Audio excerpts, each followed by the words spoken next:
Welcome to the Authority Club. My name is Sue Richardson and I'm the publisher of the Authority Guides, which are pocket-sized books created to help business leaders and professionals cope with their business issues. And today I'd like to welcome one of our Authority authors, Steve Bustin. Steve is the author of the Authority Guide to Presenting and Public Speaking, How to Deliver Engaging and Effective Business Presentations.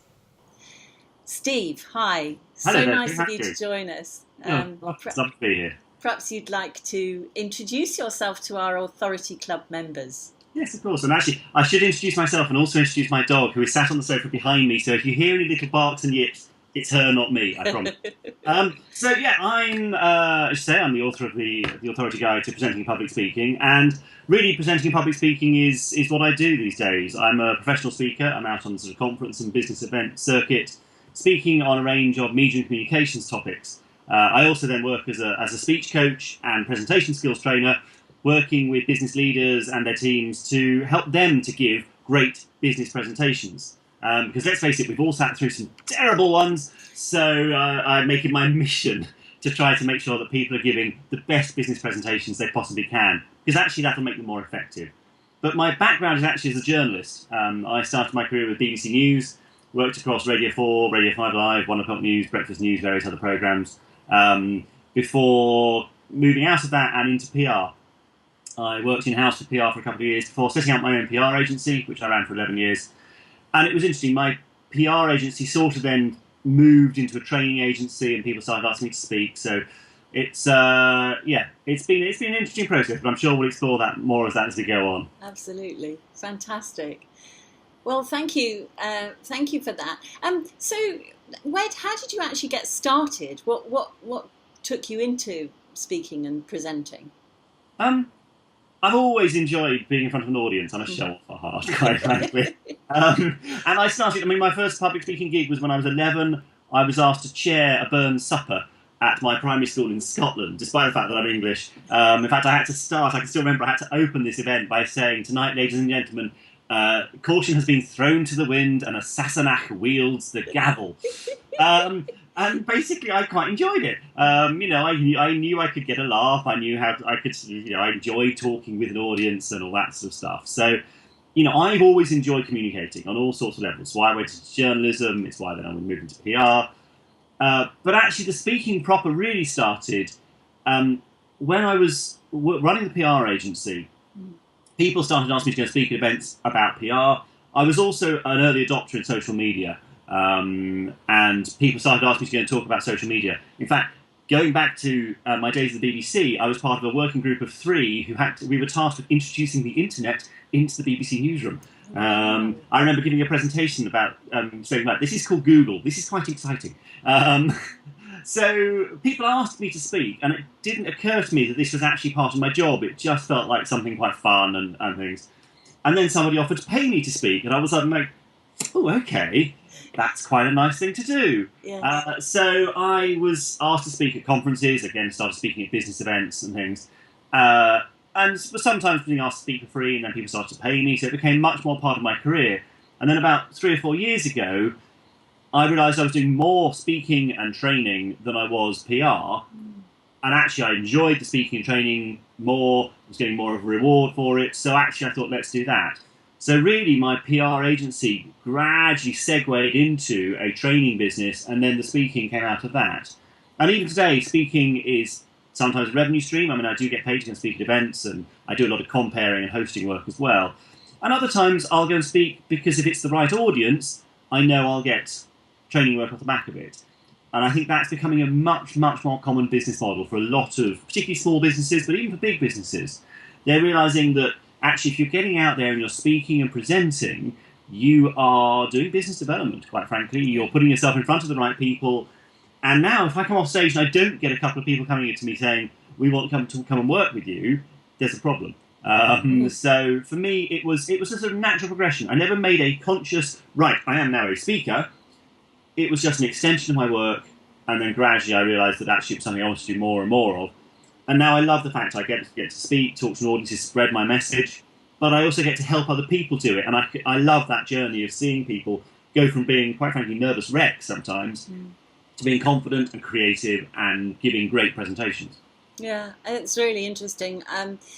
I think that your point about the business development thing is so important. I mean, do you think it's crucial? Really, is it, what is the kind of the reason, but why it's such a powerful tool for business leaders and business professionals these days? Now I would say presenting and public speaking is an essential business skill. Yeah. If you want to be particularly a business leader or an entrepreneur, but quite frankly, if you want to succeed in business and just get promoted, you need to be able to present. It is now an essential. It's not something that people can shirk away from. Quite honestly, if you're going for a senior level job these days, you will quite often be asked to give a presentation as part of the interview process. Yeah. And actually, it's interesting. I get quite a lot of people contact me saying, I've got a presentation as part of a recruitment process. Yes, yes. Through it. And so it's now seen right from the interview stage as an essential part of business, because you're there representing your business a lot, whether it's your own business, if you're the business owner, or you're an employee. You're there representing the business, you're representing yourself. You can also be representing your industry, your sector. If you're speaking at a conference as an industry leader. So it's a skill set that now is a given. And it's interesting, if you look at particularly some of the projects around startups and fast growth businesses, and I'm thinking here of the Growth Accelerator that's no longer around, but Yes. Entrepreneurial Spark and some of those sorts of projects, presenting is absolutely at the heart of it. I mean, they tend to refer to it as pitching. It's virtually the same skill set. Yeah. But pitching is now seen as an absolute must-have. You need to be able to pitch your business. And whether you're pitching to banks or angel investors, whether you're meeting somebody at a networking event, and they ask that question, what do? You have to be able to articulate and present your business in a few seconds, or whether you are on a conference stage. Even networking events, BNI being the classic one, you're asked to stand up for 60 seconds and talk about your business. So if you are in business, or you're in a senior or leadership role and you're not out presenting, you are missing out. You are not fulfilling your role, and actually you will suffer long term as a result, because your competitors or your rivals in the organisation are out there doing it.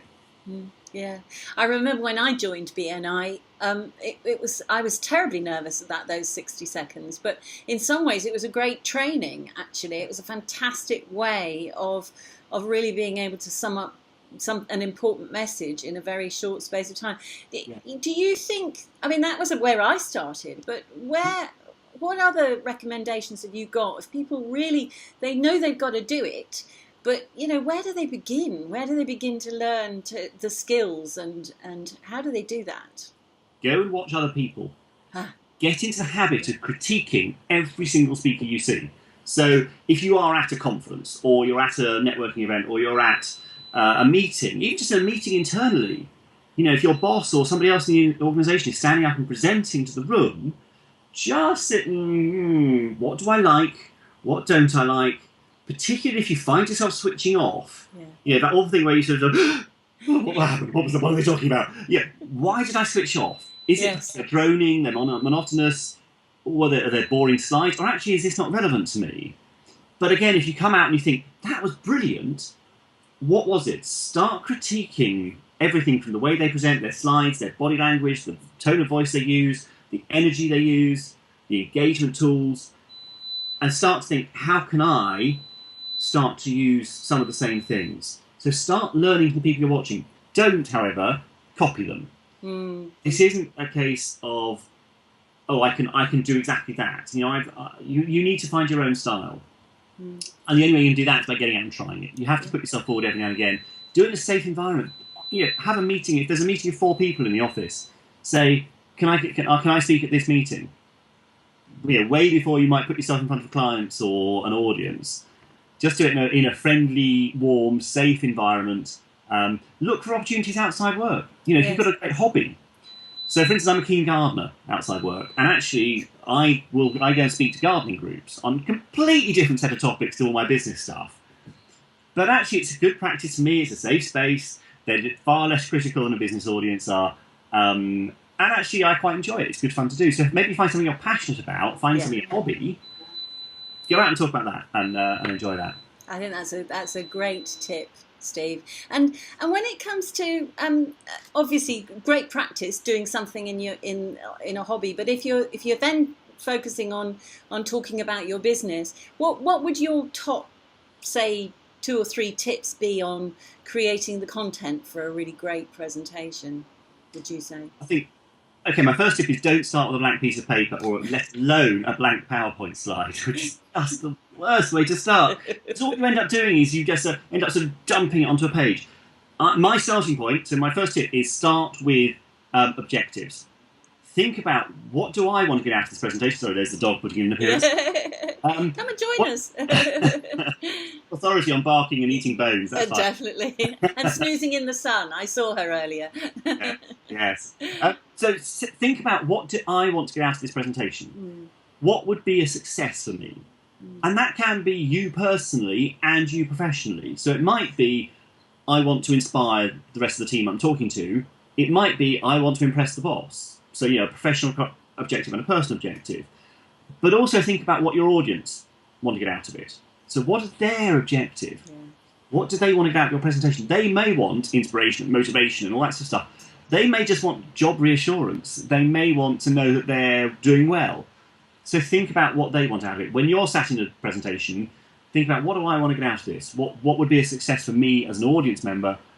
And then transfer that into your presentation. So that's tip 1, set objectives. Yeah. Tip 2 is to take some time starting to gather all your thoughts. There's lots of different ways you can do this. Actually, in the book, I've outlined a number of plans you can use to help you actually generate the content. Get your ideas down on paper. Have one main thing you want to get across. What is the point of giving this presentation? And normally I would frame that as a call to action. If people want to do something differently at the end, or if I want people to do something different at the end, what's that going to be? If there isn't a call to action, if there isn't a result at the end, why are you giving the presentation, quite frankly? I mean, you might as well just give us a document. What's the point? So think about what your call to action is, and start that. That should always be your main sort of driver. What do I want the difference to be? So set objectives. Second one is to actually think about your content.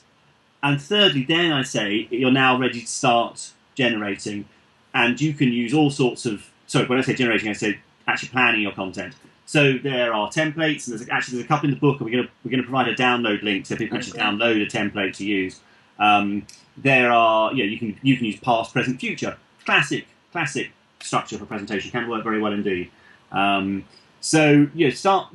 that. Only once you've started to structure your content can you even think about moving on to things like PowerPoint, Visual Aid, props, handouts, all the other sorts of engagement tools you can use. So really, I think my top 3 tips are: set objectives, think about your key message and what you want the result to be, and then think about how you're going to generate content before you start actually planning the presentation itself. It's fascinating, because it's almost exactly the same sort of advice that I would give anyone who's looking to write a book. Of course, and actually.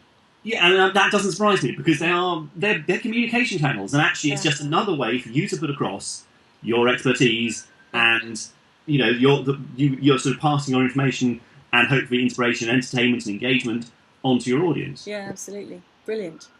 Thank you, Steve.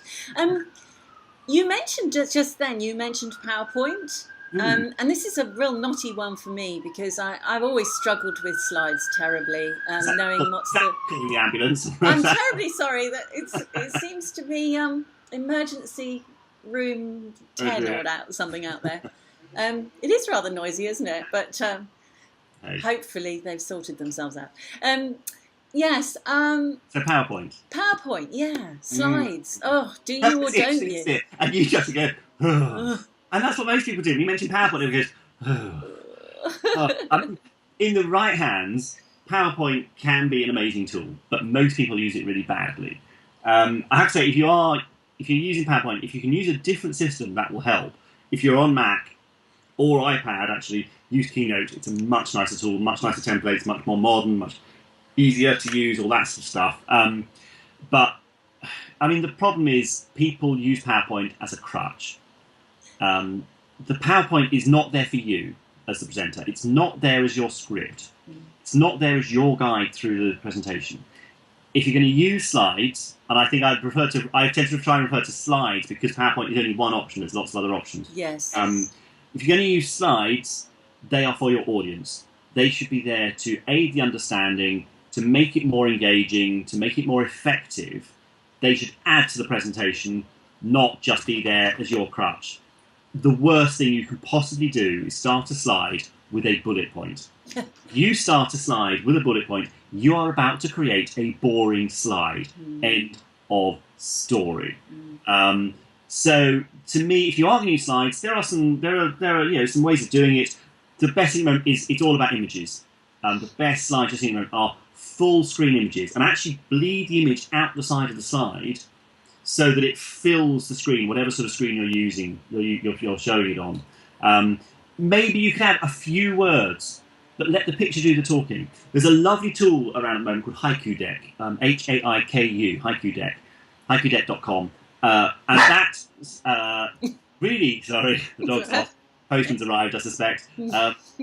So Haiku Deck allows you you can add a couple of lines of text. It will then look for the keywords in the text and go to Flickr, and it will then suggest all the images on Flickr that are Creative Commons licensed for you to use. So you suddenly amazing library of fabulous photos, all of which you can use full screen, and all of which you are allowed legally to use. Because obviously, don't just rely on Google image search, because you are not legally allowed to use all those images you found on Google image search.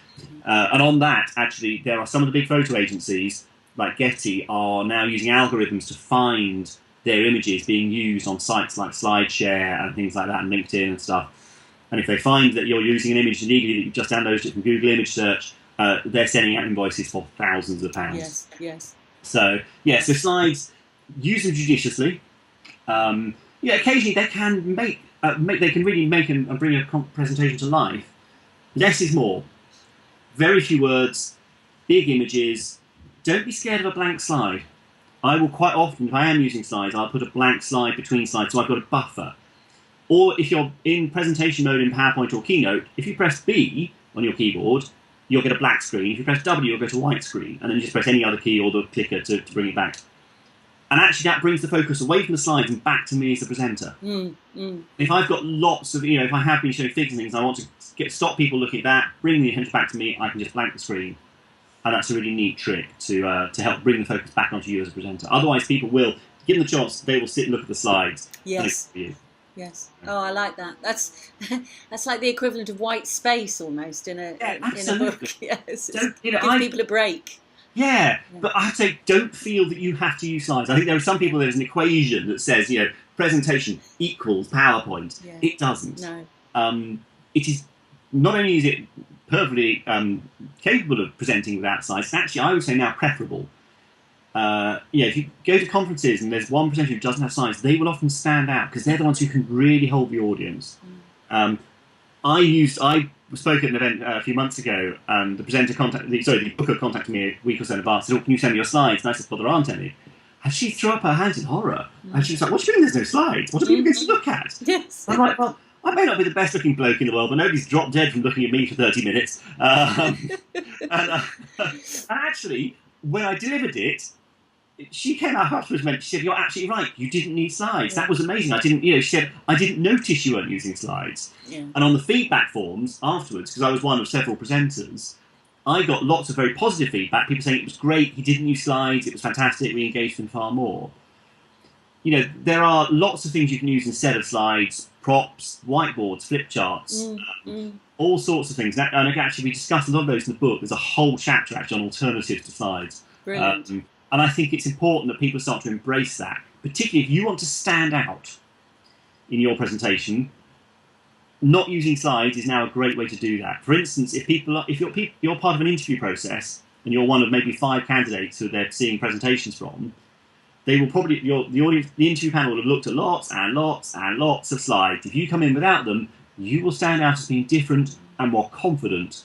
Presenting without slides does tend to say, "I don't need these. I know my stuff. I can put this across on my own." Interesting. Very interesting. Great. Thanks for that.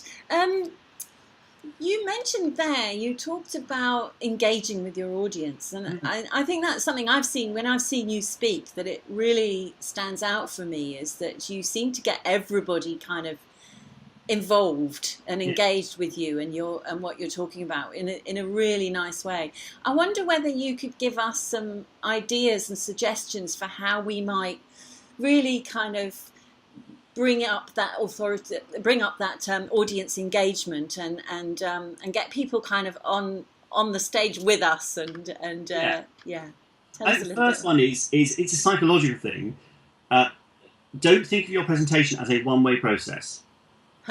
There's an awful lot of people who just broadcast. It's just me the presenter, you the audience, and I'm just going to talk at you.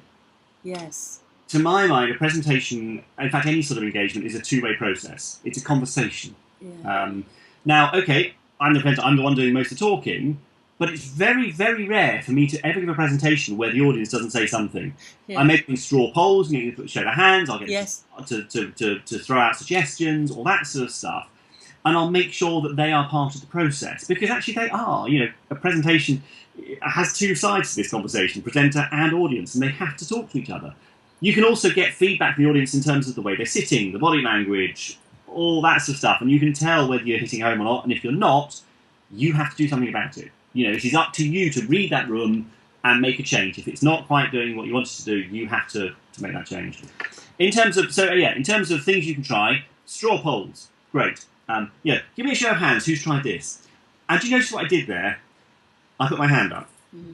And actually, if you want to encourage people to take part, if you put your hand up and you say, right, show of hands, or a quick straw poll, who's done this, or who's tried that, or who's seen this, if you put your hand up, you're giving people permission for them to do theirs. Otherwise, a lot of people will sit there looking around going, is anybody else putting their hands up here? So it's a neat little trick. You'll get far more response if you do that sort of thing. Simon says. Yeah, absolutely. Brilliant. Works, doesn't it? Asking people questions, questions, and not just rhetorical questions. Yeah. Getting people to shout ideas out. And that's fine if you're in a room of, I don't know, up to maybe 100 people. Bigger than that, that can get a bit unwieldy. One of the things I've done occasionally, if I'm in a darkened room, and this tends to happen in bigger conference venues, I will actually I'll do some straw polls, and if you can't see the hand, I'll ask them to take their phone out and say, right, take your phone out and light it up. Hold it up if you let's say yes. Hold it up if you say no, and you can suddenly get these lights appearing in the auditorium, and it's lovely. Organisers love it. Conference organisers love it because it's really interactive. People love doing that. Yeah. And there are some amazing apps now where you can do voting, which the results appear on the screen. There's all sorts of things you can do, but it doesn't have to be that high tech. Simple as straw poll. Let's do this. Turn to the person in front of you or behind you, and actually, if you're asking people to talk, turn to the person next to you. Chances are they'll already have met the person next to them. Tell them to turn to the person behind them or in front of them, and they're going to talk to something new. Which again, event organisers like, because it means their delegates are meeting somebody new. Just turn to the person next to you. Ask them this question. Right, now feedback. What's your say between you? And it's sort of taking some of the techniques from the training room and using them in a bigger space. But in this day and age, people who are booking speakers, whether that's for a horticultural group in the village hall, or whether that's for a conference room of 2,000, or for a meeting in a corporate, they don't just want a stand and deliver. They want engagement. You have to find ways of making it a two-way process. Social media. Set a hashtag for the event.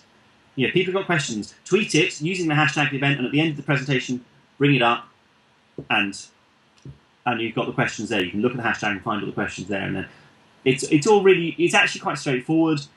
It just needs a little bit of forethought and a little bit of confidence to do it. Yeah, I think that's a very good point, actually.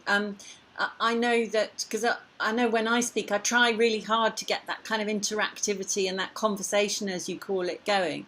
But it can be quite hard because you can find that it slips away from you. I find that sometimes, some people may get chatting almost a little bit too much, and you kind of feel that you're losing control of the room.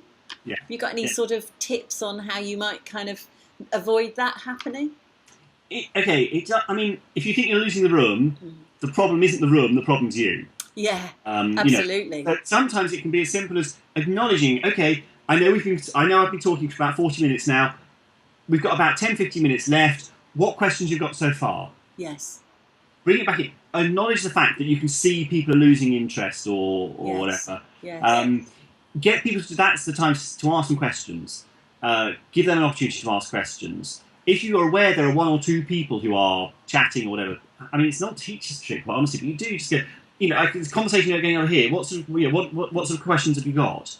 I mean, most of them will go, oh, no, nothing, sorry, we were just talking about that. But actually the room will come back to you. Yeah, I mean, again, that tends to happen more in training scenarios maybe than Yes. presentations. But in an internal meeting, you will find, when you see everybody sat there on their emails, Yes. so sometimes a few ground rules beforehand. Phones off, phones down, phones off the table, half an hour digital detox, and then you can go back to your emails. But this is important. Yes. Or you get people to use their phones. Say, right, I want you to go to this website, have a look at this, tell me what you think, try this app. If they're wedged to their phones, get them to use them. I do a lot of speaking to students. I'm a guest lecturer at the business school at the University of Brighton, here where I'm based. And students are hard work to keep their attention. So I will often do things, including their phones, because actually that's where they're most comfortable. So, digital natives, take advantage of it. Yeah, great.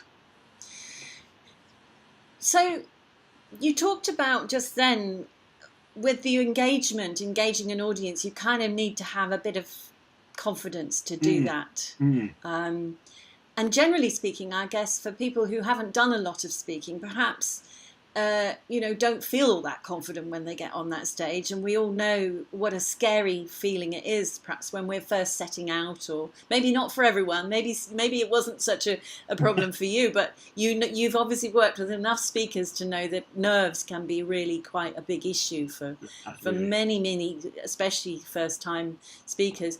Do you have any tips on how people might cope with their nerves, or at least not let them completely defeat them? First thing to do is to work out what it is that makes you nervous. For a lot of people, they'll say, oh, I'm scared of looking stupid. Now, that is completely within your control, because if you know your stuff, and you've well prepared it, and you've rehearsed it, and rehearsed it, and rehearsed it, there is no reason why you should come a cropper, because you know it. And most people will be asked to speak on something they know about. It's very unusual for somebody to be asked to speak about something they don't know. Yes. I know occasionally you might get something where somebody else has gone sick and you're suddenly asked to give their presentation things. That is tricky. But even then, you've got just go in thinking, I know this. I know more than the rest of the room do. I know more than the people I'm talking to. That puts you at a good point. I'd also think about how your nerves manifest. So, i.e., are you a shaker? Are you somebody who gets dry throat and gets a bit croaky? Are you somebody who tends to lose their way? Think about how your nerves manifest and address those issues. So, for instance, if you're a shaker, make sure your notes are on pieces of cardboard, not on pieces of paper. Because if you've got a piece of paper and you're a shaker, it does that. Whereas, and I haven't got one to hand, but I'll just fold that up. If you've got a piece of cardboard, it's rigid, so the shakes don't show. And that straight away will make you feel more confident, because people can't see the way your nerves are manifesting. Yes. If you're a person who tends to get dry throat, just make sure you have one of these to hand. Room temperature, by the way. Always, when you're out speaking, room temperature water, not cold water. Cold water will make your vocal cords constrict and actually make the problem worse. So room temperature water, and actually stopping, sip of water. It's a good time for you to stop, collect yourself, look at your notes, and you're fine. Yes. And if the third one was if you are somebody who tends to lose their way, or you get brain freeze, have some notes with you. Use cue cards, so cardboard postcards. I actually haven't got any to hand. Cardboard postcards with a few bullet points on. Just a few words that will just prompt you to think, okay, I've talked about that, now I'm going on to that. If you're talking to a time scale, so if you know you've got 30 minutes, you can even, as you rehearse, write on which bullet point you need to be at by what time. So it's a good way to keep yourself on time. But just have postcards, and you just flip through the next one when you're ready to move on. You can just glance at it, look up, carry on. One of the things I do see, just on that point, is people going on to giving a presentation from a script, and they have a fully written out longhand script. Never, ever go on stage with a longhand script, because you will end up reading it. Yes. And if you're reading it, you're not talking to your audience, you're talking at them, you're talking over them, quite honestly. So always have notes, just bullet points, not complete sentences, and that again will help give you confidence. There's nothing that says you can't have notes, with the possible exception of if you're doing a TED talk where people don't like people having notes. So actually having some postcards and cue cards there, but better that than a scrappy piece of paper. So nerves, but the big one for me is about the preparation. The more preparation you do, the more rehearsal you do, the less reason you have to be nervous, and the more confident you will feel when you get to it. It's also the more you present. The first couple of times, it will be nerve-wracking. And if I'm presenting new material or in a very new environment, I get nervous. I absolutely do.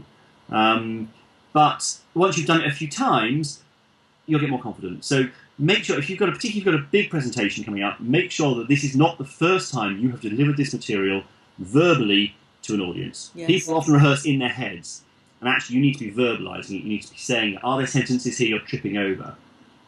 So get together some colleagues if it's a work environment. Quite frankly, present to your partner or family, or do it on camera, do it on Skype. I actually do quite a lot of speaker training these days on Skype, training people around the world, because they can deliver to me on camera. If nothing else, you have a great video camera now on one of these, prop it up in the corner, set the camera to start rolling, and present to the camera, and watch it back. It's horrible, to be honest. Watching yourself on camera is horrible. Yeah.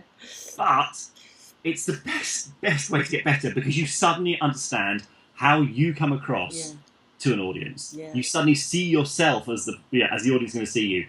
And that's when you'll spot those little nervous tics and maybe the verbal tics and things. And then you can start ironing them out. Once you've seen it, it's much easier to get rid of it. Sorry, that was a slightly long answer to a question. No. Great stuff. All really, really helpful for our members. Thank you so much, Steve. So I guess we're sort of coming to the end of our chat. But if you had one thing, main thing, one big thing that you would suggest for our members who are thinking about getting good at doing business presentations, what would that one thing that you would suggest be to help them?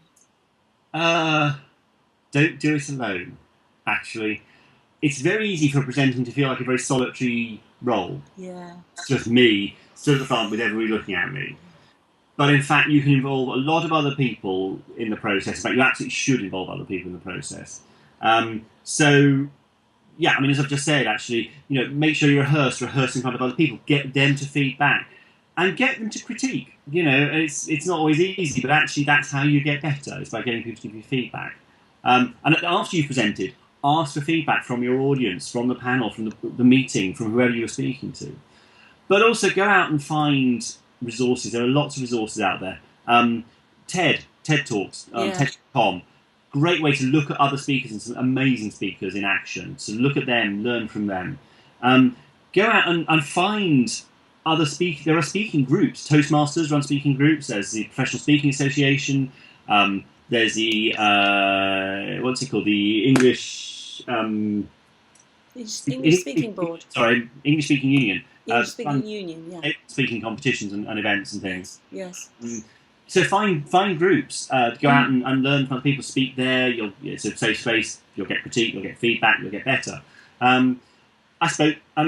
Get some help. Get help from somebody who does it regularly. So get some speaker coaching. One-on-one, or go to there's some great speaker and presentation skills courses around. Buy my book, quite frankly. Hey, yes, good idea. I've written the book as a process, yeah. So if you start it and follow it through, we'll go right from the early what's my objective all the way through generating content, structuring it, how you're going to bring it to life with or without slides, reading a room, all those sorts of things. So it's a continual process that will go on to understand how to present well. Mm-hmm. And there are lots of resources out there that will just give you lots of tips. Even if you're a regular presenter, I think it's beholden upon you to go and look at these other resources, read books, look at videos and things, look and see what other people are doing. Is there something you can mix up a bit? Can you change it? Can you update what you're doing so that you actually have a more modern presentation? You're not just doing same old, because that's the killer. If you're delivering the same thing time after time after time. But just don't do it alone. It's not a solitary process. get help, talk to other people, use all the myriad of resources that are out there, and view it as a group experience, not just a me, the presenter, at the centre of things, feeling terribly nervous. Fantastic. Well, it's been a real pleasure, Steve. Thank you so much. If our members wanted to get in touch with you, what would be the best way? Oh, I'd love to hear from them, actually. That would be fantastic. So a couple of ways. My website is stevebustin.com. That's Steve Bustin, BUSTIN.com. And you'll find details of my one-to-one coaching and training skills courses and the speeches and things I do. You'll find all that on there. You can contact me on Twitter. I'm at Steve in Brighton, because that's where I live. So I'm at Steve in Brighton on Twitter. I'm on LinkedIn, usual sorts of things. So and you'll find me on Facebook and all those sorts of things as well. So or just drop me an email, steve@stevebustin.com, and no, I'd be delighted to hear from people. Terrific. And just to remind everyone that Steve's book is available from October the 17th. On Amazon, although you can pre-order it now. Pre-order it now. And Amazon have got one of those great things at the moment on all of our books, which means that if you pre-order it, and there are so many pre-orders that Amazon decide to drop the price a little bit, give you a nice discount as a thank you, then you get the discount, even if you've pre-ordered it at the full price. So don't let it stop you. Don't think to yourself, oh, I might wait because it might get cheaper. But at $9.99, it's a snip anyway, Steve. So having seen some of the other books, the content is amazing. I mean, there's just so much information. It's been it's been a pleasure to be part of it, and I just think, I just hope that it actually helps people give better presentations. That was my driving force. I just think if I can take what I've learned, pass it on to other people, job done. Fantastic. Well, thank you so much again, Steve, and we'll let you get on with your day. But it's been a real pleasure. Thank you. Thanks, Sue. Bye. Bye.